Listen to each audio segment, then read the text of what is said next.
বাবু আমি তো regular hotel চুরি করিনি, আমার মশা লাগে চাই। তো মানে মশা টশা লাগলে ওই মানে ঘুটু জ্বালি মশাগুলো তাড়াবা, সেই জন্য নিয়েছিলা। আর ওরা ভেবেছে তুমি চুরি করছো, এইটাই তো। আমার ইনকাম কত? ওকেই যদি 100 দিতে হয় তাহলে আমার ইনকাম কত হয়? আমার ইনকাম দেবার 15,000 হাত দরকার। আমার ধনের মাথাও হয় না, ওকে দেব রেগুলার 100।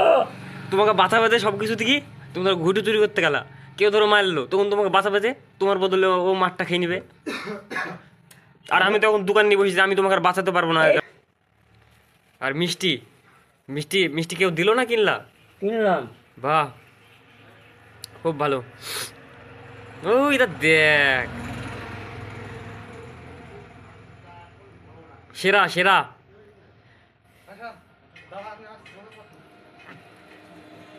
সেরা গুরু সেরা। ও একদিন আমার তো টাকা ফেসে গেছিল, তো তুমি এসে উদ্ধার করে দিলা, ফোন করে এমন দিয়া দিলা, ও না বলি তোমাকে মেরে দিয়েছে। ভাগ্যিস আমি ছিলাম।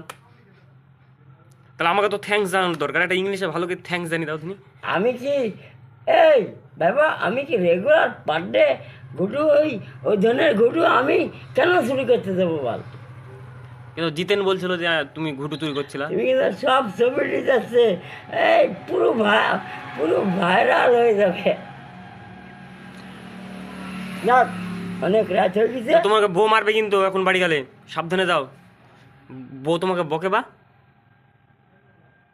দেখি দেখি ঘড়িটা দেখি, ঘড়িটা দেখি। ও নাইস ঘড়ি তো। তো ঘড়ি আবার এরকম ভাবে পড়িস কেন? বাসুডন 11টা পার হয়ে গেছে। তোমাকে বউ তো এখন গেলে মারবে, যেতে পারবো তো? ভদ্রলোক এইভাবেই পারে, ভূমি ঘাটু আসছিল।